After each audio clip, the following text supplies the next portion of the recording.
Die Pelzische Weltgeschichte. Der Kaiser Rudolf von Habsburg von Paul Münch. Es ist schon 20 Jahre jetzt grad, war ich in Germeschem Soldat. Was war ich da 'n schöner Bursch. Stramm, schneidig, elegant und forsch. Das Beste im ganzen Regiment hab ich Parademarsch gekannt und hab die Wade durchgepresst, es is ein wahrer Staat gewest. Und alle Mäd in der Stadt hän sich in mich verliebt gehabt. Uns hätt mir drum beim Militär recht gut gefallen, wann eins net wär. Des Germerschem hat halt sei Hoge, des sind die Donnerwetters Schnoge. Der Kuckuck holt des Lumpenest, die Krach soll's kriege und die Pest. Selbst wann ich wisst, dass ich am N ein reicher Mann dort wäre kennt, dort tät ich doch net wohne bleibe. Die Schnoge täten mich vertreibe. Ja, wann in Germeschem nur sonst was los wär, Wissenschaft und Kunst, a schöne Gegend, schöne Wälder, ein hoher Berg und schöne Felder. Nix, gar nix sieht man von dem all, nur Sand und Hecke überall. Der Rhein, na ja, der Rhein, der is 'n schöner Fluss, für ganz gewiss, wie halt die große Flüss so sind. Es is halt recht viel Wasser drin. Dann sind jo a paar Wälder da, die sind aber halt no nix wie lauter derre, lange und gagerliche volle Stange. Kurzum, ich krieg als fast die Kränk, wann ich an Germeschem nur denk.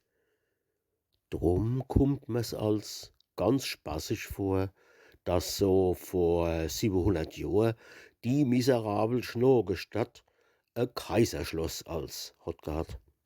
Nee, ganz gewiss, auf gar keinen Fall hätt ich mich do als aufgehall, wann ich der Kaiser wär gewest.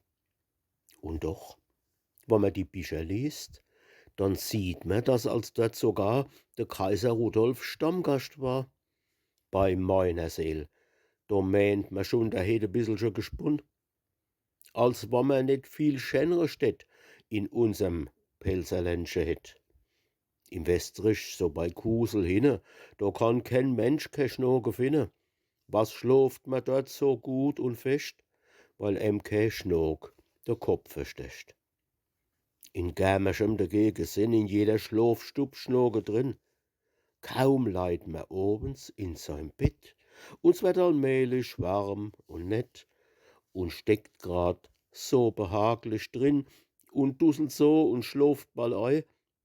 Auf einmal, oben an de Deck, da pfeift e Schnog, noch weit weg.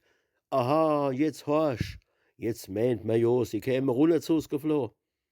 Oh weh, man meint, sie tät mich schmacke und wollt runter auf mein Bagger. Nee, halt, pass auf, jetzt kummt mir's vor, als wollt sie lieber auf mei Ohr. Pfui Teufel, so e wiecht Geseisel, da kummt mir scheißlich aus'm Heisel. Jetzt hockt sie aber druff und platsch, des war emol e festi Patsch. Die Schnog fliegt fort und singt ihr Lied.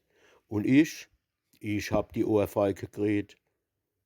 So 2 Minuten dauert's bloß, da geht die Sach von vorne los, so dass man fast verzwatzle kennt.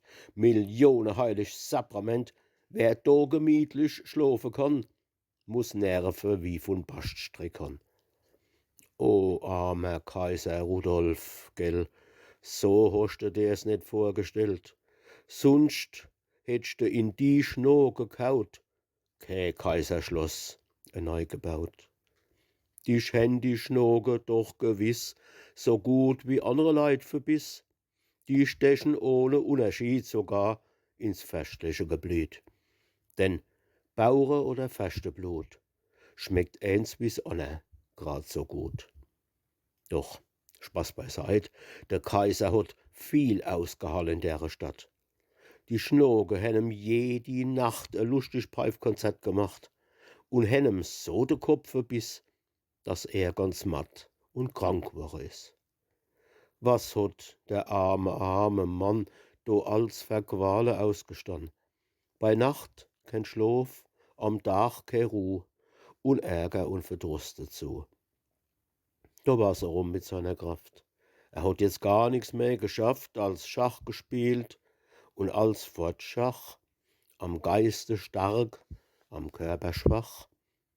Uns währt noch 'n paar Wochen lang, da is es abwärts mit dem Gang, und endlich am schönen Morje war er erlöst von seine Sorge. Im Dom zu Speyer hen sie dann begraben, den armen Mann. Da sieht doch jeder Schafkopf ei, wie schädlich alles die Schnogen sind. Drum möcht ich nicht für 5 Millionen in Germersheim da vorne wohnen. Sonst wär ich schon in einer Woch von denen Schnogen totgestochen. Und das wär wirklich nicht zum Lachen. Da könnt ich ja keine Verse mehr machen.